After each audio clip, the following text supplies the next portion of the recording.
Hello good morning, जोहार, मैं संजय और आप देख रहे हैं न्यूज झारखंड। समय हो चला है झारखंड की खबरों को जानने का, उनसे अपडेट होने का। उससे पहले अगर आप न्यूज झारखंड चैनल पर नए हैं तो प्लीज चैनल को सब्सक्राइब करके बेल आइकन प्रेस कर दीजिए, जिससे आप तक झारखंड की खबरों का अपडेट आप तक पहुंचता रहे। तो चलिए शुरुआत करते हैं आज की पहली और महत्वपूर्ण बड़ी खबर से। आंदोलन के दबाव में बदला सरकार का रुख, सीजेपी को 4 बार बातचीत का न्योता, संगठन बोला जंतर मंतर आकर करे बात। आज देश भर में प्रदर्शन। कॉकरोच जनता पार्टी सीजेपी के नेतृत्व में चल रहे छात्रों के आंदोलन के बीच सरकार ने बातचीत के संकेत दिए हैं। केंद्रीय मंत्री डॉक्टर जितेंद्र सिंह ने कहा है कि पिछले 24 घंटे में सीजेपी को भाजपा अध्यक्ष जेपी नड्डा के घर या कार्यालय पर चर्चा के लिए 4 बार प्रस्ताव भेजा गया, लेकिन संगठन ने इसे स्वीकार नहीं किया। सीजेपी का कहना है कि बातचीत किसी नेता के घर या कार्यालय में नहीं, बल्कि जंतर मंतर या किसी न्यूट्रल स्थान पर होनी चाहिए। इसी बीच संगठन ने आज 24 जुलाई को देश भर में शांतिपूर्ण प्रदर्शन का ऐलान भी किया है। जंतर मंतर पर 20 जून से जारी आंदोलन में छात्र नीट पेपर लीक मामले में जवाबदेही तय करने और केंद्रीय शिक्षा मंत्री धर्मेंद्र प्रधान के इस्तीफे की मांग कर रहे हैं। वहीं आंदोलन में शामिल सोनम वांगचुक अब भी अनशन पर हैं और उनका इलाज गुरुग्राम के मेदांता अस्पताल में चल रहा है। करीब 1 महीने में यह आंदोलन छात्र प्रदर्शन से राष्ट्रीय मुद्दा बन चुका है। सोनम वांगचुक के अनशन और कई राज्यों से मिले समर्थन और विपक्ष की सक्रियता के बाद सरकार पर दबाव लगातार बढ़ा है। संसद मार्च के दौरान हुई झड़प, लाठीचार्ज और उसके बाद बने राजनीतिक माहौल ने भी सरकार का रुख सख्ती से बातचीत की ओर मोड़ दिया है। राहुल गांधी के नेतृत्व में कांग्रेस के प्रदर्शन और संसद में लगातार उठ रहे हंगामे के बीच अब सरकार समाधान के लिए संवाद चाहती है, जबकि सीजेपी अपनी शर्तों पर बातचीत पर अड़ा हुआ है। ऐसे में आज 24 जुलाई के देशव्यापी प्रदर्शन और सरकार के अगले कदम पर सभी की नजरें टिकी है। नीट पेपर लीक पर रांची में सियासी संग्राम, भाजपा कांग्रेस कार्यकर्ताओं में पथराव, अंडे टमाटर चले, कई घायल, दोनों पक्षों पर एफआईआर। नीट पेपर लीक मामले को लेकर गुरुवार को रांची में भाजपा और कांग्रेस कार्यकर्ताओं के बीच जोरदार टकराव हो गया। केंद्रीय शिक्षा मंत्री धर्मेंद्र प्रधान के इस्तीफे की मांग को लेकर भाजपा प्रदेश कार्यालय की ओर मार्च कर रहे कांग्रेस कार्यकर्ताओं का भाजपा समर्थकों से आमना सामना हो गया। देखते ही देखते दोनों पक्षों के बीच पथराव, अंडे और टमाटर फेंके जाने लगे, जिससे पुलिसकर्मियों, पत्रकारों और दोनों दलों के कई कार्यकर्ता घायल हो गए। हालात बिगड़ने पर पुलिस ने हल्का बल प्रयोग कर भीड़ को तितर-बितर किया और स्थिति को काबू पाया। घटना के बाद दोनों दलों ने एक दूसरे पर हमला करने का आरोप लगाते हुए अलग अलग एफआईआर दर्ज कराई है। रांची ग्रामीण के एसपी गौरव गोस्वामी ने बताया कि घटना में शामिल लोगों की पहचान के लिए सीसीटीवी फुटेज और अन्य वीडियो की जांच की जा रही है तथा कुछ लोगों को हिरासत में लिया गया है। भाजपा ने आरोप लगाया कि कांग्रेस कार्यकर्ताओं ने पथराव किया, जबकि कांग्रेस का दावा है कि शांतिपूर्ण प्रदर्शन के दौरान भाजपा कार्यकर्ताओं ने हमला किया। इस बीच जमशेदपुर में भी कांग्रेस ने केंद्रीय शिक्षा मंत्री धर्मेंद्र प्रधान और केंद्रीय गृह मंत्री अमित शाह के इस्तीफे की मांग को लेकर प्रदर्शन किया। वहीं अरगोड़ा थाना पुलिस ने दोनों पक्षों की शिकायत पर मामला दर्ज कर जांच शुरू कर दी है। आज से फिर जोर पकड़ेगा मानसून, रांची समेत कई जिलों में झमाझम बारिश का अलर्ट, अगले 3 दिन रहे सतर्क। झारखंड में एक बार फिर से मानसून पूरी तरह से सक्रिय होने जा रहा है। आज 24 जुलाई से मौसम का मिजाज बदलने वाला है। मौसम विभाग के अनुसार राज्य के अधिकांश हिस्सों में दिन भर बादल छाए रहेंगे और रुक रुक कर बारिश का दौर जारी रहेगा। इस दौरान रांची, बोकारो, गुमला, खूंटी, रामगढ़, लोहरदगा, हजारीबाग, सिमडेगा, पूर्वी और पश्चिमी सिंहभूम समेत कई जिलों में झमाझम बारिश की संभावना है। इससे पहले गुरुवार को भी रांची सहित कई इलाकों में बारिश दर्ज की गई थी, जबकि अब मानसून का सिस्टम और मजबूत होने से बारिश की गतिविधियों में और तेजी आने के आसार है। इसे देखते हुए मौसम विभाग ने कई जिलों के लिए येलो अलर्ट जारी किया है। मौसम विभाग का अनुमान है कि आने वाले 48 से 72 घंटे तक पूरे झारखंड में मानसूनी गतिविधियां बनी रहेंगी। इस दौरान कई जिलों में 30 से 40 किलोमीटर प्रति घंटे की रफ्तार से तेज हवाएं भी चल सकती हैं। गरज चमक के साथ वज्रपात और कुछ स्थानों पर भारी बारिश भी हो सकती है। लगातार बारिश से निचले इलाकों में जल जमाव की स्थिति बनने की आशंका है। ऐसे में लोगों को खराब मौसम के दौरान सुरक्षित स्थानों पर रहने, अनावश्यक यात्रा से बचने और किसानों को मौसम को देखते हुए खेती से जुड़े कार्य करने की सलाह दी गई है। धनबाद में दर्दनाक हादसा, सेप्टिक टैंक में जहरीली गैस से 2 मजदूरों की मौत, सेंटरिंग हटाने के दौरान गई जान। धनबाद जिले के बागमारा थाना क्षेत्र के सदरियाडी गांव में गुरुवार को एक दर्दनाक हादसे में जहरीली गैस की चपेट में आने से 2 मजदूरों की मौत हो गई। जानकारी के अनुसार करीब 12 फीट गहरे सेप्टिक टैंक की ढलाई 1 महीने पहले हुई थी। गुरुवार को सेंटरिंग हटाने के लिए राजमिस्त्री और एक मजदूर टैंक के अंदर उतरे, लेकिन भीतर मौजूद जहरीली गैस के कारण दोनों बेहोश होकर गिर पड़े। स्थानीय लोगों ने उन्हें बाहर निकालकर तुरंत तुरंत बागमारा सामुदायिक स्वास्थ्य केंद्र पहुंचाया, जहां डॉक्टरों ने दोनों को मृत घोषित कर दिया। मृतकों की पहचान अंधारी बस्ती निवासी दिलीप महतो 45 वर्षीय और सदरियाडी निवासी राजेश महतो 25 वर्षीय के रूप में हुई है। घटना की सूचना मिलते ही बागमारा अंचल अधिकारी गिरजानंद किशकू और थाना पुलिस मौके पर पहुंची। पुलिस ने शवों को पोस्टमार्टम के लिए भेज दिया है और पूरे मामले की जांच की जा रही है। यह हादसा बंद स्थानों, विशेषकर सेप्टिक टैंक में काम करने से पहले सुरक्षा मानकों का पालन और जहरीली गैस की जांच जैसी जरूरी सावधानियों की अहमियत को एक बार फिर उजागर करता है। सिक्किम टनल हादसे में झारखंड के 4 मजदूरों की मौत, गांव में पसरा मातम, परिजनों से मिले अधिकारी, मदद का भरोसा। सिक्किम के नामची जिले में निर्माणाधीन एनएचपीसी की तिस्ता स्टेज 6 जल विद्युत परियोजना की सुरंग में हुए दर्दनाक हादसे में झारखंड के 4 मजदूरों की मौत हो गई। हादसे में अब तक 22 मजदूरों के शव बरामद किए जा चुके हैं। मृतकों में हजारीबाग के जागेश्वर ठाकुर, खुंटी के कृष्णा साहू और विकास कंडुलना तथा पश्चिमी सिंहभूम के मसीही बारजो शामिल हैं। घटना की सूचना मिलते ही सभी के गांव में शोक की लहर दौड़ गई है। वहीं जागेश्वर ठाकुर का शव पोस्टमार्टम के बाद एम्बुलेंस से झारखंड लाया जा रहा है, जिसके आज पहुंचने की संभावना है। हादसे के बाद गुरुवार को खुंटी की रनिया समेत प्रभावित गांव में प्रशासनिक अधिकारी और जनप्रतिनिधि पीड़ित परिवारों से मिलने पहुंचे। अधिकारियों ने परिजनों को सांत्वना देते हुए सरकारी प्रावधानों के तहत हर संभव सहायता का भरोसा दिलाया है। इस घटना के बाद राज्य में रोजगार के लिए हो रहे पलायन का मुद्दा भी चर्चा में आ गया है। परिजनों ने सरकार से आर्थिक सहायता और परिवार के एक सदस्य को नौकरी देने की मांग की है, जबकि स्थानीय लोगों ने हादसे की निष्पक्ष जांच और सुरक्षा मानकों में लापरवाही बरतने वालों पर सख्त कार्रवाई की मांग की है। भाजपा आज 24 जुलाई को झारखंड के सभी जिला मुख्यालयों पर राहुल गांधी का करेगी पुतला दहन। भाजपा ने कांग्रेस के कथित दोहरे रवैये के विरोध में आज 24 जुलाई को राज्य के सभी जिला मुख्यालयों पर राहुल गांधी का पुतला दहन करने का निर्णय लिया है। प्रदेश अध्यक्ष आदित्य साहू के निर्देश पर यह कार्यक्रम शाम 4 बजे आयोजित किया जाएगा। भाजपा प्रदेश उपाध्यक्ष बाल मुकुंद सहाय ने बताया कि कांग्रेस एक और देश भर में परीक्षा पारदर्शिता की बात करती है, लेकिन दूसरी ओर झारखंड में जेपीएससी, जेएसएससी जल और उत्पाद सिपाही भर्ती परीक्षाओं को लेकर उठे सवालों पर चुप्पी साधे हुए हैं। भाजपा का आरोप है कि कांग्रेस का दिल्ली और झारखंड में अलग अलग रवैया है और वह युवाओं के मुद्दों पर राजनीति कर रही है। पार्टी ने मांग की है कि भर्ती परीक्षाओं में पूरी पारदर्शिता सुनिश्चित की जाए, अनियमितताओं की जांच हो और दोषियों पर सख्त कार्रवाई की जाए। भाजपा नेताओं का कहना है कि युवाओं के भविष्य के साथ किसी भी तरह का खिलवाड़ बर्दाश्त नहीं किया जाएगा और इसी मुद्दे को लेकर राज्य भर में विरोध प्रदर्शन किया जाएगा। चक्रधरपुर बना झारखंड का पहला विधानसभा क्षेत्र, एसआईआर के तहत 100% डिजिटाइजेशन पूरा। पश्चिमी सिंहभूम का 56 चक्रधरपुर विधानसभा क्षेत्र मतदाता सूची विशेष पुनरीक्षण कार्यक्रम एसआईआर 2026 के तहत एक बड़ी उपलब्धि हासिल कर झारखंड का पहला ऐसा विधानसभा क्षेत्र बन गया है जहां गणना प्रपत्रों का 100% डिजिटाइजेशन सफलतापूर्वक पूरा कर लिया गया है। इस उपलब्धि पर निर्वाचक निबंधन पदाधिकारी सह पोड़ाहाट अनुमंडल पदाधिकारी श्रुति राज्यलक्ष्मी ने सभी अधिकारियों, कर्मचारियों, बीएलओ और पर्यवेक्षकों को बधाई देते हुए कहा कि यह पूरी टीम की मेहनत, बेहतर समन्वय और समयबद्ध कार्यशैली का परिणाम है। जिला निर्वाचन पदाधिकारी सह उपायुक्त मनीष कुमार ने इसे पूरे जिले के लिए गर्व का क्षण बताया है। उन्होंने कहा है कि मतदाता सूची का समय पर त्रुटि रहित और पारदर्शी डिजिटाइजेशन लोकतांत्रिक व्यवस्था को और मजबूत बनाएगा तथा हर पात्र मतदाता का नाम सूची में सुनिश्चित करने में मदद करेगा। उन्होंने जिले के अन्य विधानसभा क्षेत्रों से भी इसी तरह तय समय सीमा के भीतर गुणवत्तापूर्ण ढंग से डिजिटाइजेशन कार्य पूरा करने की अपील की है।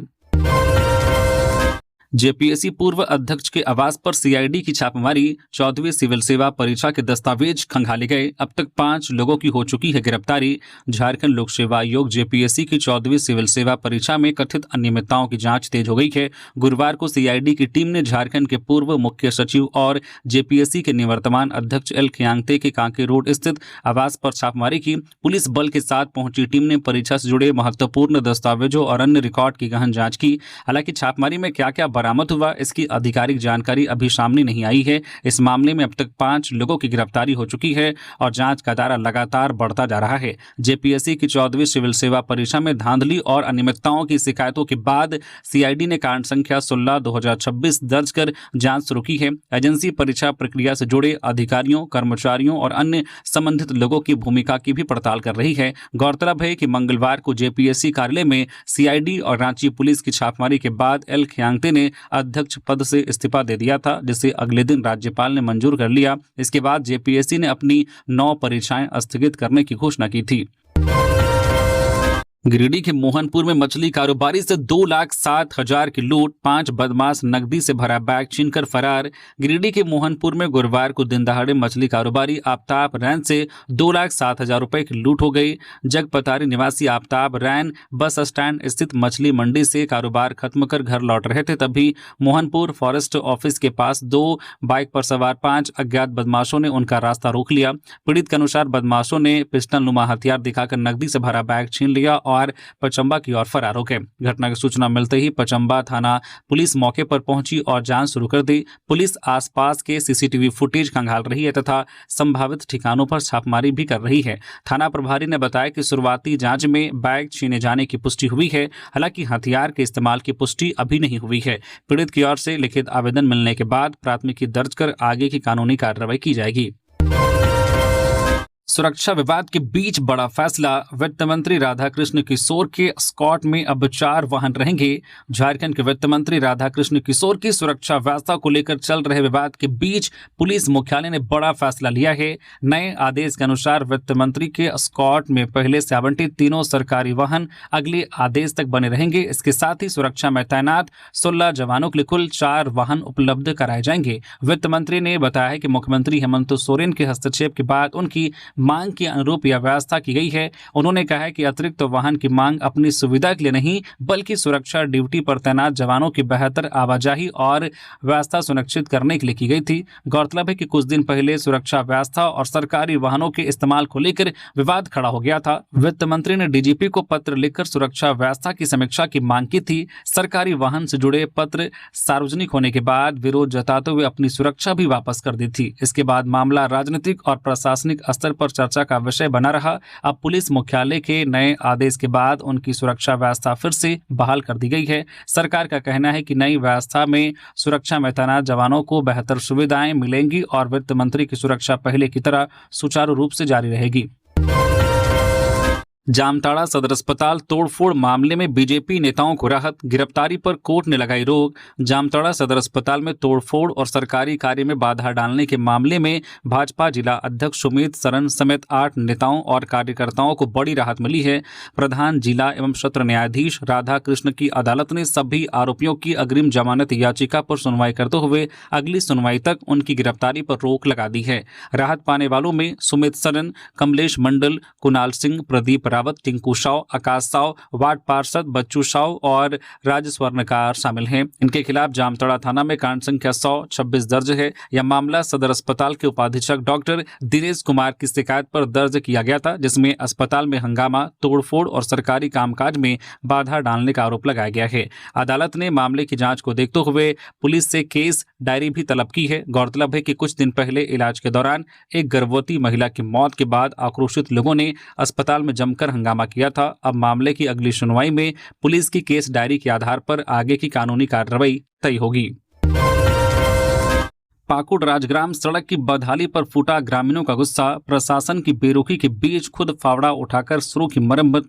पाकुड़ राजग्राम माल पहाड़ी सड़क की बदहाल स्थिति से नाराज ग्रामीणों का गुरुवार को गुस्सा फूट पड़ा। सड़क पर बड़े बड़े गड्ढों और जल भराव की समस्या को लेकर लगातार शिकायतों के बावजूद जब प्रशासन और पथ निर्माण विभाग ने कोई कार्रवाई नहीं की, तो नबीनगर गांव के ग्रामीण खुद फावड़ा लेकर सड़क की मरम्मत में जुट गए। लोगों ने डस्ट और मलबा डालकर गड्ढों को भरना शुरू किया। ग्रामीणों का कहना है कि खराब सड़क के कारण स्कूली बच्चों, मरीजों और रोजाना आने जाने वाले लोगों की जान हमेशा जोखिम में रहती है। ग्रामीणों ने प्रशासन की कार्यशैली पर सवाल उठाते हुए कहा कि विभाग के पास बजट होने के बावजूद लोगों को श्रमदान करने के लिए मजबूर होना पड़ रहा है। उनका कहना है कि सड़क पर एम्बुलेंस तक फंस जाती है और हर दिन दुर्घटना का खतरा बना रहता है। ग्रामीणों ने प्रशासन से जल्द स्थायी मरम्मत कराने की मांग की है ताकि बरसात में लोगों को सुरक्षित आवागमन की सुविधा मिल सके। जमशेदपुर बागबेड़ा हादसा, घायल शिक्षक के इलाज को लेकर सड़क जाम, कार चालक की गिरफ्तारी की मांग। जमशेदपुर के बागबेड़ा में गुरुवार सुबह हुए सड़क हादसे के बाद शाम को जमकर हंगामा हुआ। हादसे में गंभीर रूप से घायल शिक्षक प्रेम महतो के इलाज की व्यवस्था और दुर्घटना करने वाली कार के मालिक की गिरफ्तारी की मांग को लेकर परिजनों और स्थानीय लोगों ने डीबी रोड को करीब 2 घंटे तक जाम रखा। प्रदर्शनकारियों ने सड़क पर टायर जलाकर पुलिस प्रशासन के खिलाफ नारेबाजी की। परिजनों का आरोप है कि इलाज के लिए टीएमएच अस्पताल में करीब 8 लाख रुपए की व्यवस्था करने को कहा गया है, लेकिन आर्थिक स्थिति कमजोर होने के कारण उन्हें मदद की जरूरत है। मामले को लेकर स्थिति उस समय तनावपूर्ण हो गई जब मौके पर पहुंचे DSP law and order Sumit Kumar पर एक युवक को थप्पड़ मारने का आरोप लगा। लोगों का कहना है कि युवक घायल के इलाज में मदद की गुहार लगाते हुए डीएसपी के पैर पकड़ने लगा था, जिसके बाद विवाद बढ़ गया। वही सुबह तेज रफ्तार बेकाबू कार ने 4 लोगों को अपनी चपेट में ले लिया था, जिसमें शिक्षक प्रेम महतो गंभीर रूप से घायल हो गए, जबकि 3 अन्य लोग भी घायल हुए हैं। घटना के बाद पुलिस ने मौके पर पहुंचकर स्थिति संभाली और मामले की जांच शुरू कर दी है। विरोध के बीच रिम्स 2 की बाउंड्री वॉल निर्माण में तेजी, 10 से 15 दिनों में सड़क किनारे का हिस्सा होगा तैयार। रांची के नगरी के रैयतों और आदिवासी संगठनों के विरोध के बीच रिम्स 2 परियोजना की बाउंड्री वॉल का निर्माण कार्य तेजी से जारी है। मुख्य सड़क की ओर बनने वाली बाउंड्री पर सैकड़ों मजदूर लगाए गए हैं और अनुमान है कि अगले 10 से 15 दिनों में सड़क किनारे का हिस्सा तैयार हो जाएगा। परियोजना के अन्य हिस्सों में बाउंड्री वॉल बनाने का काम लगातार चल रहा है। हालांकि पूरे निर्माण कार्य को पूरा होने में अभी समय लगेगा। मौके पर तैनात मजदूरों के अनुसार फिलहाल 60 से 70 मजदूर निर्माण कार्य में लगे हैं। वहीं रिम्स 2 परियोजना को लेकर लगातार हो रहे विरोध को देखते हुए पूरे क्षेत्र में बड़ी संख्या में पुलिस बल की तैनाती की गई है और सुरक्षा व्यवस्था के बीच निर्माण कार्य कराया जा रहा है। धर्मेंद्र प्रधान के इस्तीफे की मांग को लेकर युवा राजद ने निकाला प्रतिरोध मार्च। दिल्ली में छात्र छात्राओं के आंदोलन के दौरान हुई कथित पुलिस कार्रवाई के विरोध में गुरुवार को युवा राष्ट्रीय जनता दल युवा राजद ने रांची में छात्र न्याय प्रतिरोध मार्च निकाला। मोरहाबादी स्थित बापू वाटिका से लोक भवन तक निकाले गए इस मार्च का नेतृत्व प्रदेश अध्यक्ष रंजन कुमार यादव ने किया। बड़ी संख्या में युवा छात्र और कार्यकर्ता शामिल हुए तथा केंद्रीय शिक्षा मंत्री धर्मेंद्र प्रधान के इस्तीफे, नीट समेत प्रतियोगी परीक्षाओं में कथित अनियमितताओं की निष्पक्ष जांच और दोषियों पर सख्त कार्रवाई की मांग की। मार्च के बाद राज्यपाल के नाम ज्ञापन भी सौंपा गया। ज्ञापन में संसद मार्च के दौरान छात्रों पर हुए कथित लाठीचार्ज की उच्चस्तरीय न्यायिक जांच, घायलों को उचित इलाज और मुआवजा देने तथा छात्रों के शांतिपूर्ण लोकतांत्रिक आंदोलन के अधिकारों की सुरक्षा सुनिश्चित करने की मांग की गई। रंजन कुमार यादव ने आरोप लगाया कि लगातार हो रहे पेपर लीक और शिक्षा व्यवस्था की खामियों से करोड़ों युवाओं का भविष्य प्रभावित हुआ है। उन्होंने कहा कि यदि छात्रों को न्याय नहीं मिला और शिक्षा व्यवस्था में सुधार के लिए ठोस कदम नहीं उठाए गए तो युवा राजद अपना आंदोलन और तेज करेगा। बोकारो बाल सुधार गृह में 14 बच्चे बीमार, 2 की हालत गंभीर। सुधार गृह में ही शुरू हुई स्वास्थ्य व्यवस्था। बोकारो के बाल सुधार गृह में 14 बच्चों के अचानक बीमार पड़ने से स्वास्थ्य विभाग और प्रशासन में हड़कंप मच गया। बच्चों में बुखार, खांसी और कमजोरी की शिकायत मिलने पर डॉक्टरों की टीम ने मौके पर पहुंचकर सभी की जांच की और सैंपल लिए। हालत गंभीर होने पर 2 बच्चों को इलाज के लिए सदर अस्पताल भेजा गया। इससे पहले बुधवार को भी 16 बच्चों का स्वास्थ्य परीक्षण किया गया था, जिसमें से 15 को जांच के बाद वापस सुधार गृह भेज दिया गया था। सिविल सर्जन डॉक्टर अभय भूषण प्रसाद ने बताया कि फिलहाल बाल सुधार गृह को अस्थायी स्वास्थ्य केंद्र के रूप में संचालित किया जा रहा है। यहां 2 डॉक्टरों और स्वास्थ्य कर्मियों की तैनाती की गई है जो बच्चों की लगातार निगरानी कर रहे हैं। प्रारंभिक जांच में अधिकांश बच्चे वायरल फीवर से प्रभावित पाए गए हैं। स्वास्थ्य विभाग ने कहा है कि सभी बच्चों का इलाज जारी है और पूरे मामले पर लगातार नजर रखी जा रही है।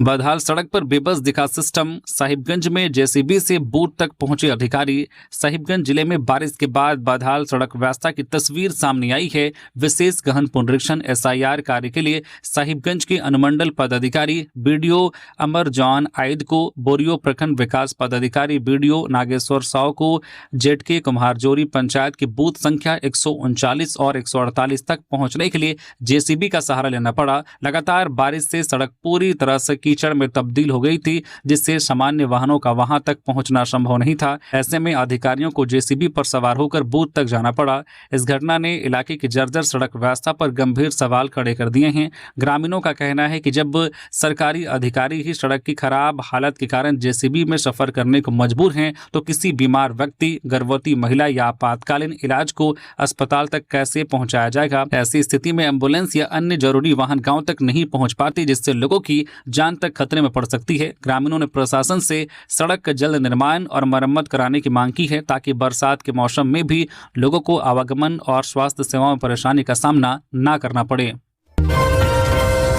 धनबाद में प्रिंस खान गैंग के 2 गुर्गे गिरफ्तार, हथियार, जिंदा बम और कारतूस बरामद, हत्या की साजिश नाकाम। धनबाद पुलिस ने प्रिंस खान गिरोह के 2 सक्रिय सदस्यों को हथियार, जिंदा बम और कारतूस के साथ गिरफ्तार कर एक बड़ी वारदात को टालने का दावा किया है। पुलिस के अनुसार दोनों आरोपी एक स्थानीय जमीन कारोबारी और होटल व्यवसायी की हत्या की साजिश रच रहे थे। गुप्त सूचना के आधार पर 23 जुलाई को बीआईटी पॉलिटेक्निक के पास जंगल में छापेमारी कर गुलाम गौस उर्फ छोटू कुरैशी और सोएब कुरैशी को गिरफ्तार किया गया। तलाशी के दौरान 2 जिंदा बम, 2 अवैध पिस्टल, 5 जिंदा कारतूस और 2 मोबाइल फोन बरामद किए गए हैं। पूछताछ में दोनों आरोपियों ने खुद को प्रिंस खान गिरोह से जुड़ा बताया और हत्या की योजना बनाने की बात स्वीकार की।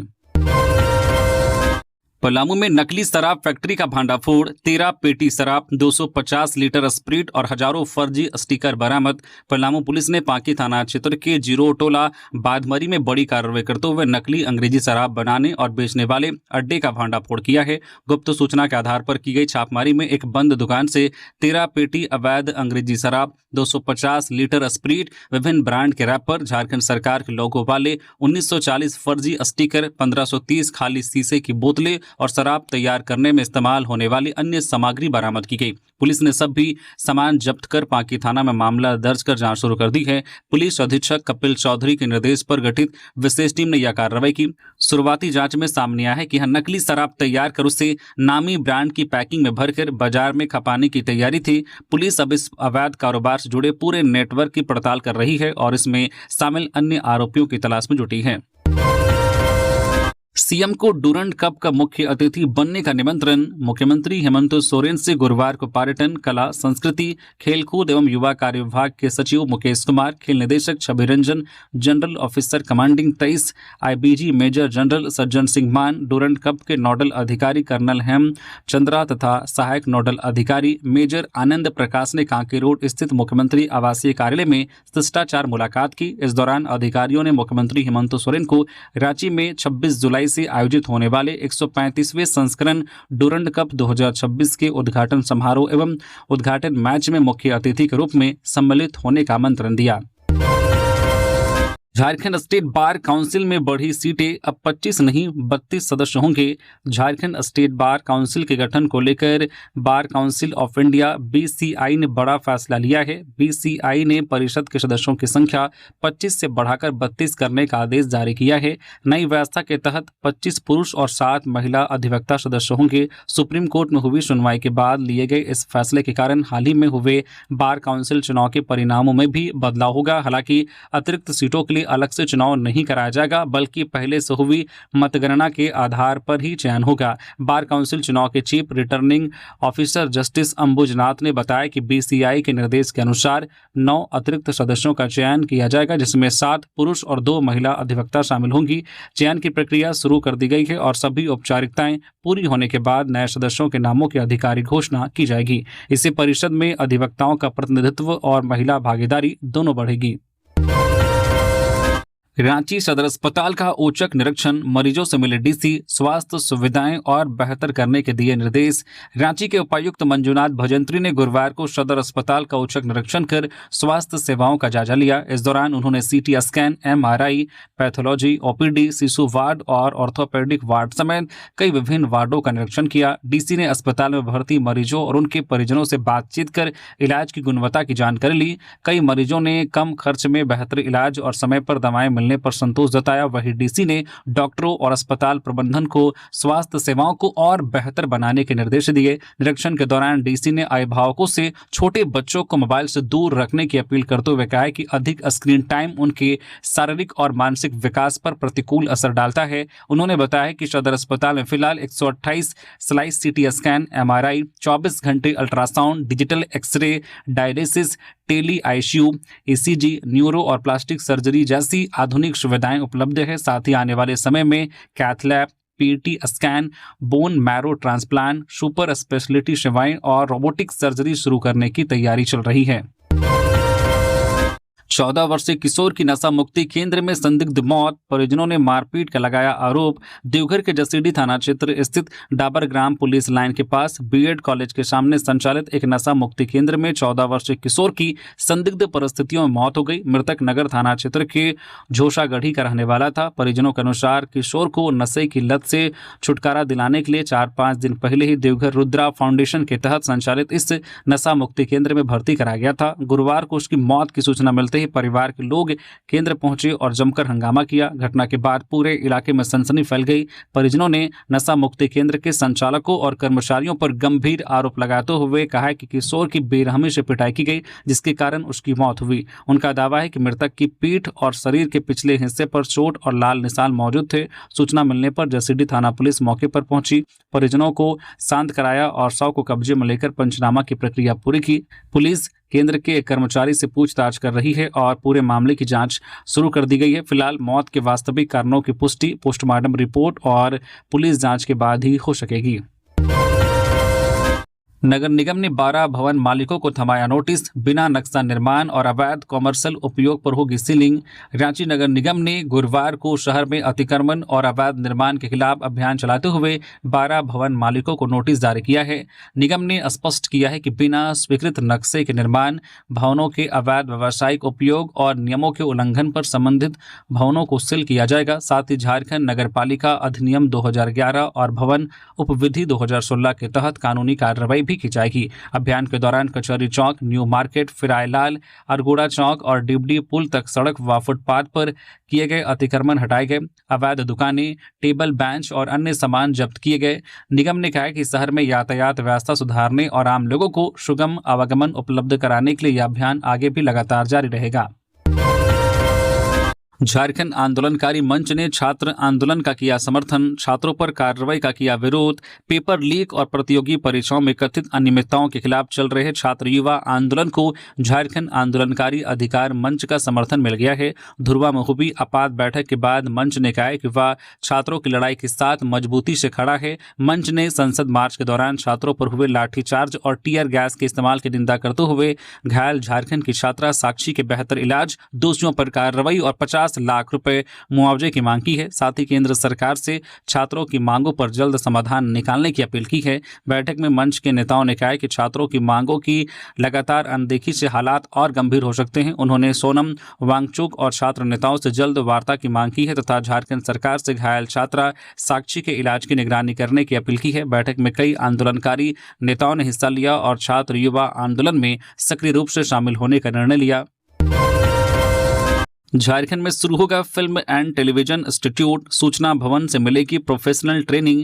झारखंड में फिल्म और टेलीविजन क्षेत्र में करियर बनाने वाले युवाओं के लिए अच्छी खबर है। राज्य सरकार जल्द ही सूचना भवन से Jharkhand film and television institute की शुरुआत करेगी। मुख्यमंत्री हेमंत सोरेन की मौजूदगी में हुए MOU के बाद सत्यजीत रे film and television institute SRFTI Kolkata की टीम ने सूचना भवन का निरीक्षण कर उपलब्ध संसाधनों का आकलन किया। शुरुआती चरण में 1, 2, 3 और 6 महीने के शॉर्ट टर्म कोर्स शुरू किए जाएंगे। इन कोर्सों में sound designing, video editing, animation, script writing, cinematography, direction और फिल्म प्रोडक्शन का व्यवहारिक प्रशिक्षण दिया जाएगा। SRFTI संस्थान के संचालन, तकनीकी संसाधनों और गेस्ट फैकल्टी के सहयोग के साथ मीडिया कर्मियों के लिए भी विशेष प्रशिक्षण कार्यक्रम शुरू किए जाएंगे।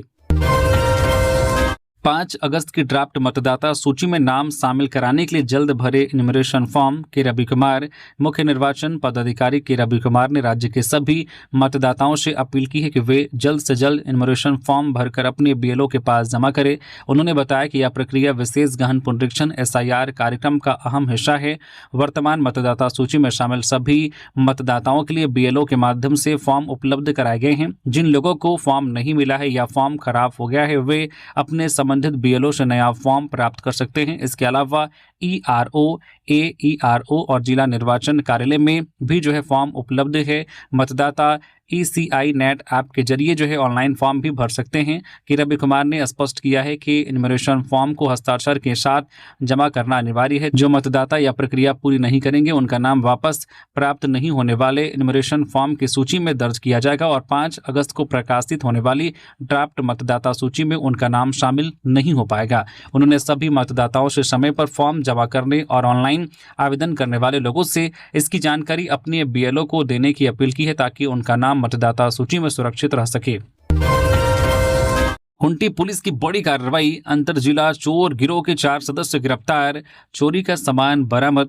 कुंटी पुलिस ने तोरपा थाना क्षेत्र में हुई चोरी की घटनाओं का खुलासा करते हुए अंतर जिला चोर गिरोह के 4 सदस्यों को गिरफ्तार किया है। SP ऋषभ गर्ग के निर्देश पर गठित टीम ने जमशेदपुर में छापेमारी कर दीपक कुमार सिंह उर्फ कल्लू सरदार, मोहम्मद अफरोज, बाबू पिल्ले और अजय शर्मा को गिरफ्तार किया है। पूछताछ में आरोपियों ने कई चोरी की घटनाओं में अपनी संलिप्तता स्वीकार की है। पुलिस ने आरोपियों के पास से आभूषण, 84 बोतल शराब, चोरी में इस्तेमाल किए गए औजार, 4 मोबाइल फोन और 1 आर्टिगा वाहन बरामद किया है। जांच में पता चला है कि गिरोह के खिलाफ रांची, पूर्वी सिंहभूम और सरायकेला खारसावां में भी कई मामले दर्ज हैं। पुलिस का कहना है कि इनकी गिरफ्तारी से कई चोरी की घटनाओं का खुलासा हुआ है और गिरोह के अन्य सदस्यों की तलाश जारी है।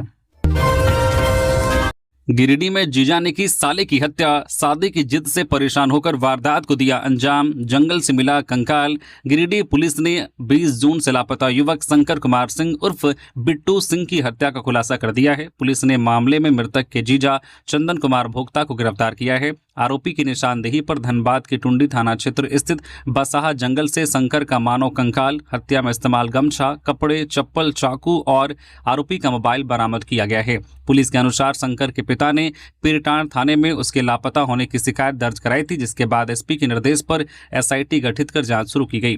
पुलिस जांच में सामने आया है कि चंदन कुमार भोक्ता मृतक शंकर का जीजा है और धनबाद कोर्ट के बाहर टाइपिंग का काम करता है।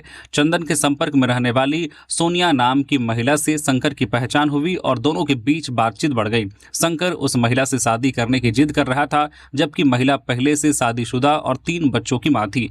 पुलिस के मुताबिक शंकर लगातार शादी का दबाव बना रहा था और इसी बात से परेशान होकर चंदन ने उसकी हत्या कर दी। पूछताछ में आरोपी ने अपना अपराध स्वीकार कर लिया है।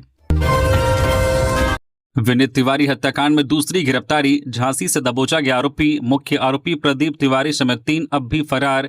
पलामू के चर्चित जमीन कारोबारी विनीत तिवारी हत्याकांड में पुलिस को बड़ी सफलता मिली है। फरार चल रहे आरोपी प्रशांत तिवारी को उत्तर प्रदेश के झांसी से गिरफ्तार कर ट्रांजिट रिमांड पर मेदिनीनगर लाया गया, जिसके बाद गुरुवार को उसे न्यायिक हिरासत में भेज दिया गया। बड़कागांव निवासी प्रशांत पिछले 2.5 महीने से गिरफ्तारी से बचने के लिए झांसी के किराए के मकान में छिपा हुआ था। इस मामले में अब तक 2 आरोपियों की गिरफ्तारी हो चुकी है, जबकि मुख्य आरोपी प्रदीप तिवारी उर्फ महाकाल समेत 3 अन्य आरोपी अभी फरार है। उनकी तलाश में पुलिस लगातार छापेमारी कर रही है। SP कपिल चौधरी के अनुसार 25 अप्रैल की शाम जमीन विवाद के चलते विनीत तिवारी का उसके घर के पास ही अपहरण किया गया था। आरोपी की प्रदीप तिवारी उर्फ महाकाल ने अपने साथियों के साथ मिलकर शराब के नशे में विनीत की बेरहमी से पिटाई की, गमछे से गला दबाकर हत्या कर दी और शव को सदर थाना क्षेत्र के जोरकट स्थित नेशनल हाईवे किनारे झाड़ियों में फेंक दिया। पुलिस ने पहले ही दिलीप तिवारी को गिरफ्तार कर जेल भेज दिया था। वहीं झांसी से पकड़े गए प्रशांत तिवारी से पूछताछ में पुलिस को कई अहम सुराग मिले हैं, जिसके आधार पर अब फरार आरोपियों की तलाश और तेज कर दी गई है।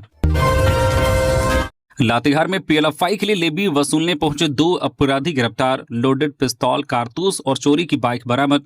लातेहार पुलिस ने प्रतिबंधित उग्रवादी संगठन PLFI के लिए लेवी वसूली और ठेकेदारों में दहशत फैलाने की साजिश को नाकाम करते हुए 2 अपराधियों को गिरफ्तार किया है। गुप्त सूचना के आधार पर बालूमाद बरियातू मार्ग पर वाहन जांच के दौरान पुलिस ने बिना नंबर की लाल अपाची बाइक सवार संजय सिंह उर्फ डिम्पू उर्फ भीम सिंह और शहजाद अंसारी को दबोच लिया। तलाशी में एक लोडेड देसी पिस्तौल, 3 जिंदा कारतूस, 1 मैगजीन, 2 मोबाइल फोन और चोरी की अपाची मोटरसाइकिल बरामद हुई, जिसके इंजन और चेचिस नंबर भी घिसे हुए पाए गए। पूछताछ में दोनों आरोपियों ने बताया कि वे पीएलएफआई कमांडर बादल जी उर्फ पवन जी के निर्देश पर बालूमात और बरियातू क्षेत्र में विकास कार्य करा रहे ठेकेदार से लेवी वसूलने और इलाके में भय का माहौल बनाने पहुंचे थे। पुलिस ने बालूमात थाना में कांड संख्या 89/2026 दर्ज कर आगे की जांच शुरू कर दी है। पुलिस के अनुसार गिरफ्तार शहजाद अंसारी पर हत्या, डकैती और आर्म्स एक्ट समेत कई संगीन मामले दर्ज हैं, जबकि संजय सिंह के खिलाफ भी पहले से आर्म्स एक्ट का मामला दर्ज है। बेल्जियम से आए छात्र व छात्रा ने किया झारखंड विधानसभा का भ्रमण। विश्वविद्यालय के स्टूडेंट एक्सचेंज प्रोग्राम कार्यक्रम के अंतर्गत बेल्जियम से झारखंड दौरे पर आए विद्यार्थियों ने गुरुवार को झारखंड विधानसभा का भ्रमण किया। इस अवसर पर विद्यार्थियों ने झारखंड विधानसभा के अध्यक्ष रविंद्रनाथ महतो से शिष्टाचार भेंट की तथा अपने झारखंड दौरे के अनुभव साझा किए। रविंद्रनाथ महतो ने विद्यार्थियों को झारखंड विधानसभा द्वारा प्रकाशित पुस्तक सदन संवाद स्मृति चिन्ह के रूप में भेंट की। विद्यार्थियों ने झारखंड की समृद्ध जनजातीय संस्कृति, सामाजिक विविधता, परंपराओं एवं स्थानीय जीवन शैली को जानने समझने के अपने अनुभवों को माननीय अध्यक्ष के साथ साझा किया। केंद्रीय कोयला राज्य मंत्री से मिले आजसू प्रमुख सुदेश महतो। झारखंड के मुद्दों पर हुई चर्चा। पूर्व उप मुख्यमंत्री एवं आजसू प्रमुख सुदेश महतो ने केंद्रीय कोयला एवं राज्य मंत्री सतीश चंद्र दुबे से गुरुवार को नई दिल्ली स्थित उनके कार्यालय में शिष्टाचार मुलाकात की। इस अवसर पर दोनों नेताओं के बीच झारखंड में कोयला खनन से जुड़े महत्वपूर्ण विषयों, विशेषकर कोयले के दोहन, विस्थापन, स्थानीय जन भावनाओं, पुनर्वास एवं क्षेत्र के समग्र विकास पर विस्तृत चर्चा हुई। तो ये थी आज की झारखंड की टॉप बड़ी खबरें। इसी तरह से और भी खबरों से अपडेट रहने के लिए न्यूज झारखंड चैनल को सब्सक्राइब करके बेल आइकन प्रेस कर दीजिए, जिससे आप तक झारखंड की खबरों का अपडेट आप तक पहुंचता रहे। धन्यवाद।